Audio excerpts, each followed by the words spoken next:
Hi, ladies. Welcome to another episode of the Revitalized Womanhood podcast. Today, I am joined with my dear friend and sister in the Revitalized Sisterhood, Jamie McClendon. And you have just passed, but not just passed in November, wasn't it? Your 1 year was November. I believe so. Yeah, I'm so excited for that. I would love for you. Now, I'm going to walk you kind of through your introduction steps. But just give me a brief introduction of Jamie for our listeners. Welcome. We're so happy to have you here. I'm so excited for our conversation. I'm Jamie McClendon. I joined the sisterhood in November. I was an interesting addition, I think, to Gina's sisterhood because we worked a little backwards on things. I knew that I needed to work on me, but I didn't necessarily have the words or the process. And so through the books and through working backwards, Jeannie and I kind of figured out some things that would work for me in this sisterhood. And so here I am about a year and a half later. And, we're going to get into it more, but I flipped things upside down and I couldn't be happier and more thrilled. And I'm so excited to be here today to share a little bit about me and my story. Eric and I will be celebrating 21 years in June. And we have two beautiful boys, Miller and Lincoln. I love them. What can I say? They are my greatest gifts from God, and they're the best part of me. So loving motherhood, loving this sisterhood, loving all the things. And I couldn't say that when I always loved motherhood, but I wouldn't say that I loved me well. So that's kind of already breaking out the waterworks.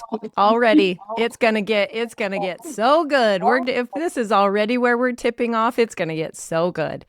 Listen, when you first joined, I love that you talked about that you were going backwards, because in all societal definitions of the word success, you were living that already. You were successfully in a career that was paying well, and you guys were living a lifestyle that was very comfortable, and you and your husband are doing incredibly well already, and your boys are thriving. Like, you look on paper completely successful. You've won the game. But as we know, good, better, best, things can always be better. Things can always be best.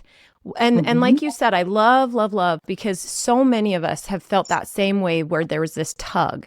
Do you remember a year and a half ago where you were what were you doing? Did you hear a podcast? Where were you? What was it that you were like, this is something I need? Why did you feel the pull? So a year prior to that, before I joined, at the end of the year, Eric and I have always been really big on setting goals and kind of implementing them throughout the year, whether it's finance, whether it's your health goals, whatever our goals were, even career goals. We always liked having aspirations and achieving things.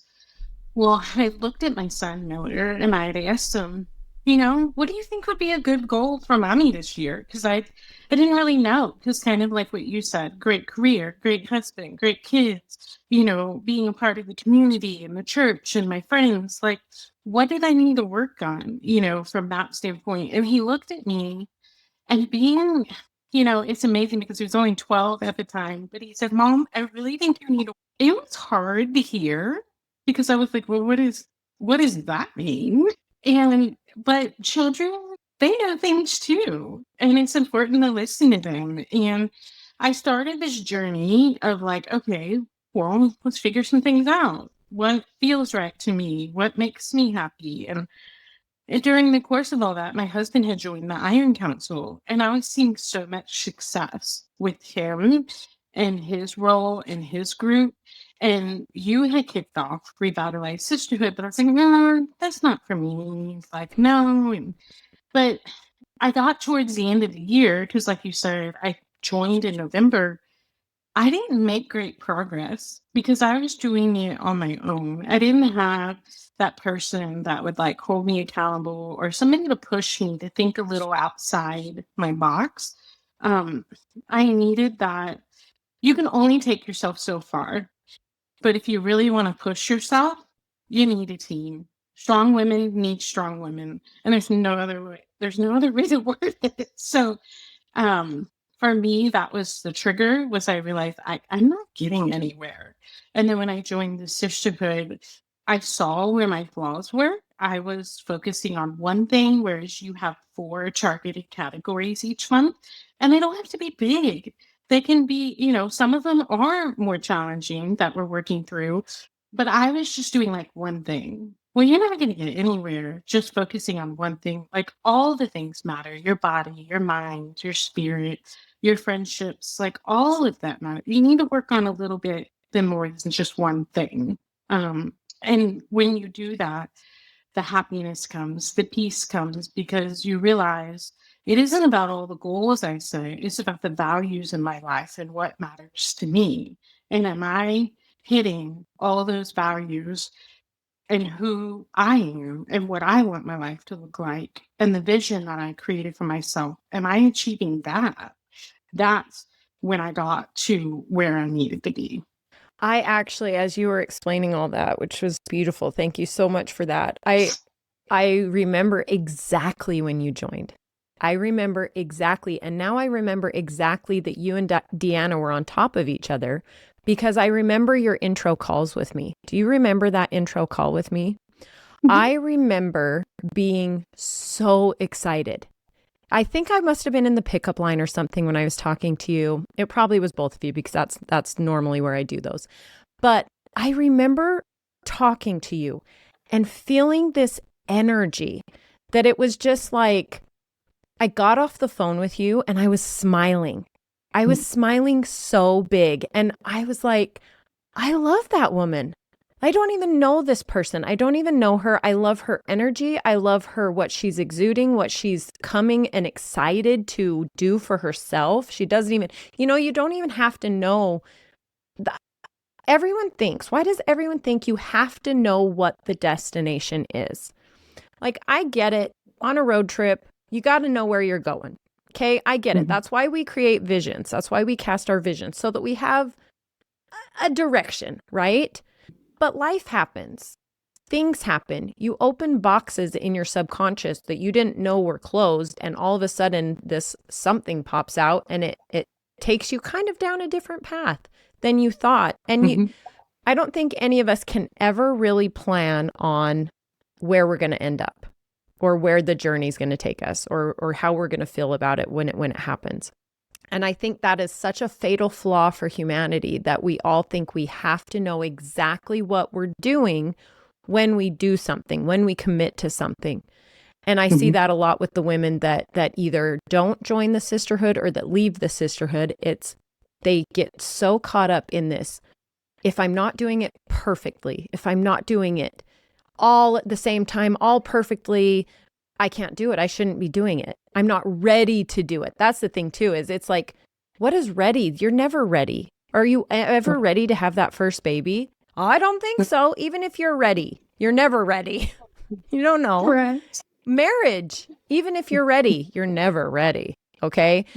Those first fights you have, all the things you think, oh, I'm ready for this. And you're never really ready for it. There's no such thing. It's like, so I remembered that's when I met you. And tell me, let's talk about, will you please share with our listeners what it is that you have had happen in your life during your journey that has set you back health-wise? Health-wise, oh wow. So about 9 years ago, I was diagnosed with a rare disease. It's called retinitis pigmentosa. It's RP. And essentially what it is it's slowly eliminating my peripheral vision. So as of right now, I have 10%. And so basically I just see like head on. I don't have a broad range of views. So if you're not within my line of vision, I probably don't see you. If you're listening to this and you thought, man, she was so rude, I probably didn't see you. So please don't take any offense. I'm not meant to, I really don't mean to offend anyone. But it's one of those rare things that unless you know, you don't know. And so I think even as humans, we tend to, if it's not open and obvious, then, we get offended so easily.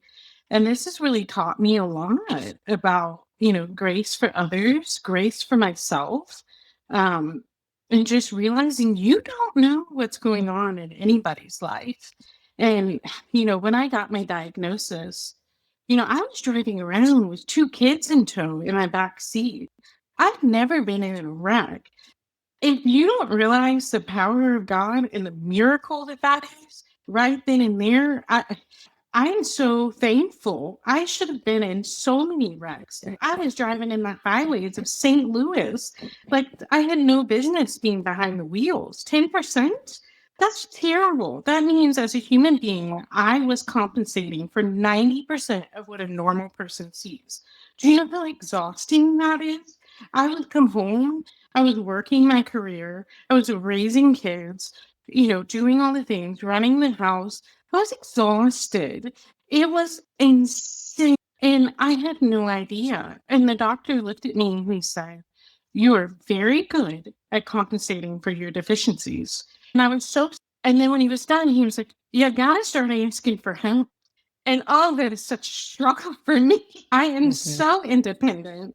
And wow, like that was such a hard pill for me to swallow. And Eric and I realized, we were, climbing that career ladder and all the things. And it rocked our world. It made us realize we've got, like, what are we doing? We don't have family here, and through prayer, through, all the things we realized we need to relocate. And so we moved to Abilene, Texas 9 years ago. And it's our house sold in 3 weeks. Like all the things that happened that lined up was such a God thing. We roll up, Eric pulls up in a semi truck with all of our things at 2 o'clock in the morning. And I woke up that Sunday and I was like, you know what? There's a couple of open houses. I'm just going to look. And the house that I'm in right now, that you see here in the background, we put an offer in that day. And the guy let us just roll everything off our semi, the builder did, and just move it right on in. Hard it is to move. And so to only have to move it one time, like that was such a gift from God to be able to just, just have that ease of mind because it was rocky enough. The church that we go to is literally, I can walk to it. It's right there across the street. And we walk in, and the very first sermon was, "If you're going through a hard time, this might be the sermon for you." And I looked at my husband and we were like, "I think we just found our church." And it was just such a, of all the hard, God can be there for you. And the way He has always been there for me is amazing. And it's something I'm so incredibly grateful for. And I think in that journey of getting that diagnosis, I started to pick up things that I felt like I needed to take care of all these other things because I didn't want my kids' life to be different because their mom was definition legally blind. And I didn't want them to experience a lesser childhood because of their mom's diagnosis. And so I was so focused on, how can I ease the burden for my husband? How can I ease the burden for my kids? When did I worry about what I needed in my self love and to work through my devastation of the diagnosis and the shift of, not being able to drive? But, oh, and by the way, asking for help, that stinks. So it was a lot in one period of time, and through a lot of time is really the greatest thing because it is a lot to process. And kind of like what you said, we've got to stop with all the planning, with having everything to be so set in stone. I've had to learn. I don't know if I will wake up and be able to see tomorrow, and that's okay because so much of my life is still good that I cannot help but just be so grateful because to be married to a man who didn't look at me and say, "I'm out." It's been 9 years since my diagnosis. Not once has he ever complained about the extra errands, having to take the kids to all their appointments, having to take them to whether it's, extracurricular sports, grocery running, like all the things. Not once has he ever made me feel less than or insignificant because of this diagnosis. And I feel so lucky and fortunate and grateful. And I really wish that I could say that if the roles were to reverse, like, I don't know. I think I've complained or what. I'm amazed at, God knows all the things. And he knew the type of person I would need to be there. Because when you say for better or for worse, you know, I'm so devoted to that man even more. I love him more today than I ever did because he's done nothing but honor me and cherish me. Every day I wake up, he tells me how beautiful I am. And, at a time when he could be like, you can't drive, you can't help me with this, you can't. But he doesn't look at it that way. Looking at life. He looks at what I still can do and who I am on the inside. And that's who he married. And that's who he loves. I'm grateful. I just don't even know how else, I feel very lucky. 21 years in June. Like, that's amazing. It's amazing. It's beautiful. It's wonderful. I love that. I love that you guys are so focused on abundance rather than the lack. Because you could have taken the right turn instead of the left in that fork in the road when you got your diagnosis. And it could have gone down into why me, pity party, victim mentality. You know what I mean? You could have started looking at life through the lens of the lack. What's going to be missing now instead of what will I gain? You know what's funny is I just thought while you were talking, I thought Jamie's the kind of person that they probably said you're going to be needing to learn Braille or something, and she probably thought, that's an exciting adventure. And I'm like, that is so Jamie to think of it that way. Someone else would be like, man, this kind of sucks. And Jamie's like, I've always wanted to pick up a new hobby. Like, Honestly, I thought that would be more people I can communicate with. Like, that just opened up my friend group times 2. What if it's good? Not everything. I think it's amazing. And I think it's amazing that you really are the person. Like I said, after that very first call, I didn't know you. I didn't know anything about you until we talked. And I got off the phone and I had the biggest smile. And did I call you after? It's funny. I remember you and Deanna because I remember you were together because I felt the same way with her. It was really interesting. It was like, I remember thinking, this is shocking. These people have affected me so profoundly. And I don't know if it was because I was as far in my journey to appreciate it so much, or whatever it was. But, well, I want to go back a little bit because you said so many things about God and the blessings you've received. And how about what if you weren't being mindful about receiving that these were in fact blessings from him? Because have you heard that tale about the guy in the flood sitting on his roof and he prays for God for help and a boat comes along and says, come on, let us help you. And he says, no, God will help me. And they're like, okay, buddy. And then along he says, God, come on, help me out of here. Help me out of this mess. And then along comes a helicopter and he's like, no, God will help me out of this. And they're like, all right, buddy. And he dies. He gets up to the gates and he says, God, I asked for your help. And he says, I sent you a boat. I sent you a helicopter. What more can I do? Right? So that is absolutely our ability to recognize that God is sending these blessings in his design, not in the design that we think they should come. And I think that you being able to see the world that way, see these things through that way, because I bet that was stressful. I bet that was a bunch. There was a lot of things that, again, here's another fork in your road, leaving St. Louis, heading to Abilene. Here's another fork in the road where you could have dwelled on the lack. Well, I don't want to leave St. Louis. I don't know Abilene. Texas, that's, like you could have dwelled on the lack, but instead you were focusing on the abundance and the things that were going to be good, right? Be an adventure. So I love that for you. I think for your husband, I think he wouldn't even need this, but I think it would be funny to bring it up to him one time and be like, do you ever feel like you need a lightning round of like a 10-minute boo-hoo session? Just like complain, yell, Who scream, wouldn't? whatever. And you should have, I know, that's what I mean. He wouldn't even take it. But just lightning round. You guys should start this new thing. Everybody, I'm challenging everybody with your husband because I just came up with it and it's brilliant. Lightning round, 10-minute bedtime lightning round for each other. And anything is off on, like nothing's off limits. Everything is like no holds back. And you get to just say whatever. You're in the trust tree, right? We're in the tree of trust. And you get to just both lightning round each other for 10 minutes of questions like, how do you really feel about that? How do you like my hair?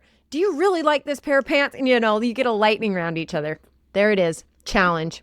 Challenge accepted. I want to hear back from everybody that actually does this because I think that would be so funny.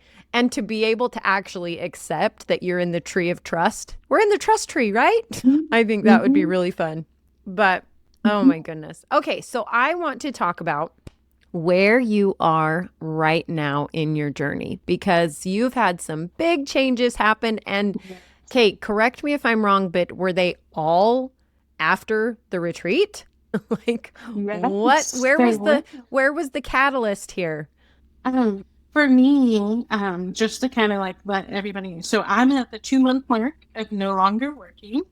So I Up and in quit her fabulous job with her fabulous paycheck. I did it. And, Eric and I were walking yesterday and he's like, we're at the 2 month mark. And I was like, what? I couldn't believe it. I was like, it only feels like a month. And I realized when I was in it, I didn't realize how miserable I was. And now that I've like stepped away from it, like it's so obvious to me. And I'm like, how did I not know? But like I Like said, what? Like what did you notice? I was so short with like people. I just didn't have patience. Just everything I did, I had to scramble. Like I had to be so on top of everything because I've got a demanding career. I've got kids, which we all know as motherhood is demanding in and of itself. And I like to be clean and organized. And by the way, I love to cook. And so like I'm doing all these things all the time. And so everything's short. And like if you send me a text, it's yes, no. I don't like a whole lot of phone calls because I just don't have the time. And I found in the process of joining the sisterhood, something that you had said in one of the calls was take notice of how you feel when you're in environments. And so it kind of started there and like really like because I'm working backwards, right? And so I'm like realizing when I'm hanging out with certain people, I felt drained. I felt exhausted. I felt tired. They didn't add to my bucket. They didn't add anything. What am I doing? And so you start like taking note of who you're hanging around, who's subtly taking digs at you and not really supporting you. And why are we surrounding ourselves with that? And why are we allowing that? Where's the respect for yourself? Where's the self-love and the self-care? And in my journey, you had the retreat in Utah and you had Leah come and she was coaching a lot about body, your neuroscience, and, your diet. And I signed up for her program. And that was kind of like my body. There's 4 core groups and body is one of them. And so I was focusing on that. And then with my bonds, it's usually I rotate it every quarter. It's usually 1 quarter is a friend, one's my husband, one's Miller, one's Lincoln. That's the way I do it. There's no right or wrong, formula there, but that for me is what works. And then, beliefs and working through the bears and kind of like just going through all the things. And every month you have a book. And I've been loving them. Like, Chop Wood, Carry Water, like all these books that we've been reading. But there was one particular book. And this for me was the groundbreaking book. And it was From Strength to Strength by Arthur C. Brooks. That book was Me I too. don't Me too. I don't know what there's just something about that book that really hit it home for me. And it was talking about because it goes through his journey of Mm. life after you've hit your career and after you've achieved all your things. And it starts talking about, maybe life is more than your goals. Maybe life is more than that. Maybe it's about your values. And, maybe we need to And what focus on a if? second. What if? Yeah. And the more I was reading him, the more like, and I get towards the end, and it was like I just had this light bulb moment, and I realized I don't want to do my career anymore. I don't find any fulfillment in it. And I started realizing, people would ask me to do things like maybe you should become a specialist here, maybe you should sign up for this. And my knee jerk reaction was, no, I ain't doing anything. And why are like this is supposed to be your career? Like this is supposed to be like the thing that you're passionate about. It's where you spend the most of your time every week. And you don't want to sign up for the next great thing. And I started like assessing that. And in reading the book, I realized this isn't for me. Like I've reached a pivotal spot in my company and I'm great at it, but that doesn't mean I'm supposed to be doing. Well, what am I supposed to be doing? And then I realized I don't have an answer for you. For me, what I was so like, what am I going to tell my husband? He's going to shoot me. Like, so used to like doing things a certain way, And it was like, I've always contributed financially. Like, this looks weird. Why would I do this? This makes no sense. This makes no sense. And so I had some girlfriends over, Jen and Lindsay, and they came over and we were coloring and talking and gabbing. And Lindsay asked me two really important questions. And the first one was, as I was sharing, like, I'm really nervous about what Eric is going to say. And she said, did you ever think that maybe he might already be anticipating it? And that question was important because it gave me hope. And it made me realize my husband's probably more in tune to me than even I give myself credit for. And then the second question she asked, she's like, what are you going to do if your company offers you even more money? And the reason why that question was important was because I realized I didn't care. That I realized then it just didn't matter. Like I was done. I worked up the junction. I had the conversation with Ann. We were going to Dallas that weekend to go visit a friend from his that was in town. And I thought, this is going to be the best time because if he's mad, he can white knuckle it on the steering wheel the whole way to Dallas. As long as he doesn't drive us off the road. I'll just look out the window and it'll be great. Let him cool off. And then he'll see a friend at the end. He'll be excited. And then we're in the car, so you have to hash it out, right? Like there's no escaping it. Like we're gonna do this. We're gonna do this. And so, anyways, we get in the car and we're about an hour into the drive, and I said, "Well, I got to tell you something." And I just ripped the Band-Aid off. I was like, I don't really know how to tell you, but I decided I don't want to do my job anymore. And I'm really hoping that maybe you're expecting it. And I really hope you're not mad, but I understand if you are. And let's talk about it. What do you think? And he looked at me. And there was like this long pause. And he gives me this like mischievous little grin. And he goes, God told me a month ago that you were going to come to me and tell me this, but he told me to wait for you. And I know now because you weren't ready and you hadn't figured it out yet. I'm so grateful that he gave me that space to figure myself out because there's an empowerment that happens when you do that, which is why I think you love what you do, Gina, because you watch women figure out what the heck they want and what brings them joy. And,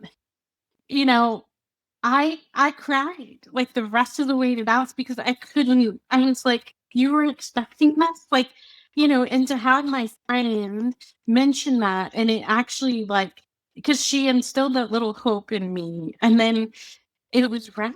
Like it was like she even knew, and that's why community is so important in your friendships, and we can encourage each other in the best of way if you just let people in. If you share the hard, if you share your fears, your hopes, your aspirations, we want to spur each other on.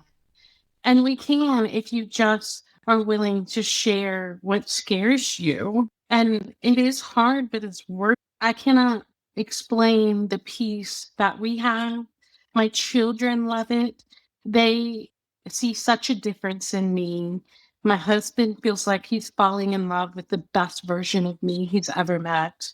It's been such a good couple of months. It really has. I'm so excited for you. I'm so encouraged for you. You're right. The empowerment, the power that you get from figuring these things out on your own. And it's interesting because not all of them come like big lightning bolts, like quitting your job, right? The realizations, they can be small as well. And it's just a beautiful thing when you're, again, listening, when you're aware, when you're paying attention to the things going on in your life. It's interesting that you said that he probably knows you better than you maybe know yourself. He's more intuitive into what you are, because that's a relationship that is what dreams are made of, right? That's goals, #goals. And Rick said the same thing to me. I was a dispatcher and I'd been doing it for 6 years. And I was pregnant with our second baby. And finally, he came to me one day. He didn't wait for me to figure it out. He came to me one day and he's like, you have to quit this job. This job is sucking the life out of you. And you said it. You start to, when you open your eyes to it, I didn't think I could. I didn't think it was an option because, we'd lost everything. We were just living off my salary. But at that time, we had gotten one vacation rental maybe, and I was running it. But he says, let's get more. And I will, because I said, I need a job. We have to. And he says, I'll make a job for you. We will get more vacation rentals. You can do that with the kids, And I'm like, okay, on board. But the people around us, like you're saying, your little boy, he was 12. They are intuitive to the things that, because they love us. The people that we surround ourselves with, they love us. So they are in tune, just like us with them. We can see what they're going through. Even they're too close to it. They can't see it. But I'm so encouraged by this. What would you say to any woman out there that is feeling that same known, I don't know what I need something? What advice would you give to her? I think if you need something, don't do it alone. It's the worst. You're never going to get anywhere doing it alone. I tried it. I will tell you, you don't get anywhere doing it on your own. So look at the sisterhood, join the Bible study, join a you need so many different points of views. You have to. That's why he created all of us. We're for each other. And really community and, listening to yourself and stop ignoring it. Quit pushing it to the side. Quit putting all those responsibilities ahead of who you are. Figure out what your vision is, how you want your life to look. And it's okay if that comes about backwards. But you'll get there if you just start talking and share the hard. It's not easy. I tend to be more on the quiet side. Gina would pull things out of me here and there. And I got there eventually. But you can do it. You can share your heart. You can share your joys. And in that, we get to do it together. And that's the beautiful thing. It's what God made us for. Yeah, community is 100%. I believe that as well. I mean, obviously, it's like the basis of my life right now is the foundation is community. And it's Rick's too. He's been affected by it as well. It's like he sees what I'm creating over here and he sees how life-giving it is. I categorize things in those two categories now. Is this life sucking? Is this sucking the life out of me? Is this draining me? Is this making me exhausted? If you imagine your body in a cartoon form and just a little bit of, what's that show where they suck the soul out a little bit at a time? It could be Harry Potter, but I'm thinking of something more 80s-ish, but yeah, no. But imagine Harry Potter where the things suck your soul out, right? Imagine that as your life. You're walking along, here's your life, and you run into one of your friends that is really toxic. They gossip. They're not they're always complaining about their circumstances. It's a victim mentality, whatever. That's the soul sucker. That's the soul sucker. You can love them, but they are sucking your soul. Versus you go on a family vacation or a camping trip or something, and you're just like unplugged and totally present. That is life-giving. You can feel the difference. You can feel the sun on your face. You can feel the energy you're getting. You can feel the happiness. You know, you can start to categorize your life into these two subcategories. Is this life sucking? Is this life giving? And unfortunately, we have been taught by society to believe that, well, you know, it's like saying they did the best they could, right? With the tools they had. It wasn't our parents' fault. It's not our grandparents' fault. It's everybody's just doing the best they can. But life doesn't have to look like 9 to 5, retire at 65. Hopefully my body's good enough by then that I still can do some things that, you know, maybe travel or take up a hobby like running marathons or whatever, you know, hopefully my body's that good by then. But is it going to be? Hopefully I don't get hit by a bus before that happens. Hopefully, right? You have to take these things into your hands and think, why am I living? What fills me up? What brings me joy? So what is one of the other things? I want to talk about the one thing that you're also working on right now that you're giving to yourself that is hopefully going to come out into the world. That I think that I challenged you. I gave you a year to do this? You did. One of the rally calls, and again, I'm working backwards here, is you were saying, what is something you would like to do? And this was about a year and a half ago. And then about 6 months ago, you really said, okay, we got to do this. But I said, I want to write my story. I want to put it down, put the pen to the paper. And the beautiful thing is I'm 6 chapters in.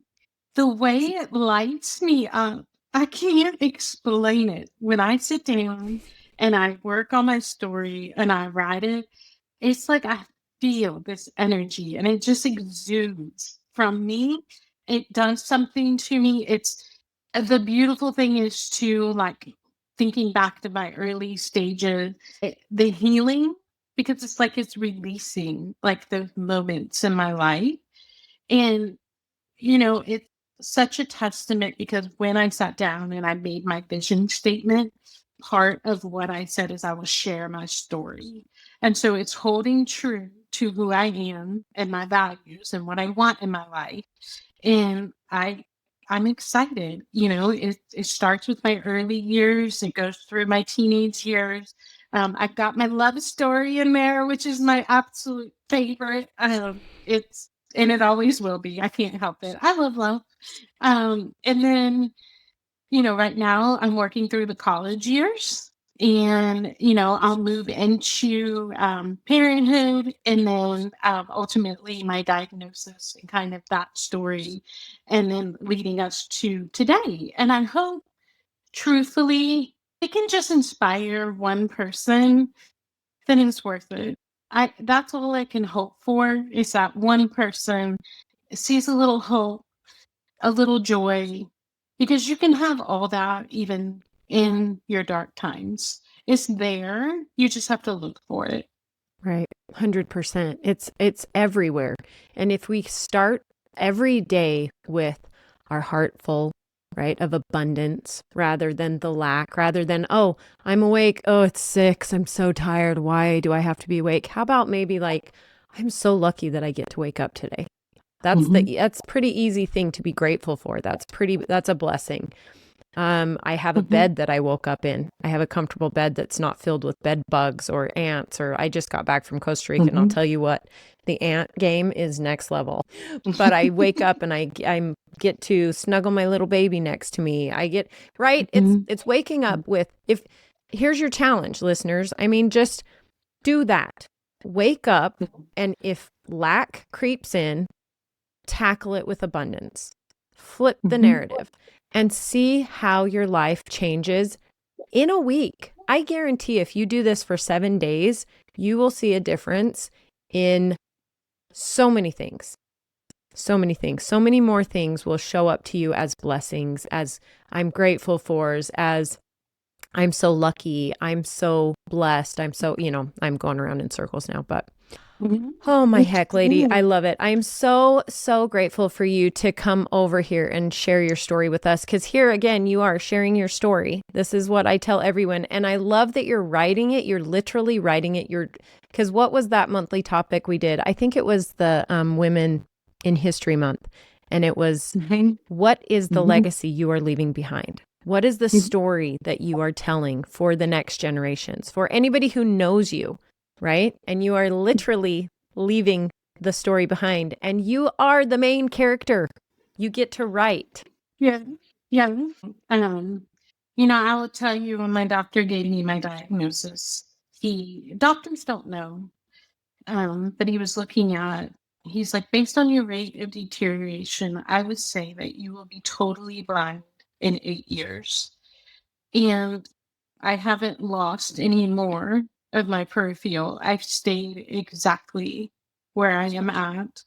And he had told me, I don't believe you will watch your son walk across and get his high school diploma. And my oldest is now a freshman. And I can tell you, I will see my son get his high school diploma, and I will see my grandchildren, and I will see until the day I die. And I have so much hope, and I trust that I'm going to sit here until I'm 80 something years old with my little 10% vision. But you know what? I'm going to do a lot with that 10%. Just watch me. Just watch me. My heck, lady, you are amazing. You are such an inspiration for me and for everybody who knows you. And I'm so blessed to have you in my circle, in my inner circle. And thank you so much for joining me today to share your story with our listeners. Thanks. Aw, love you, lady. Love you.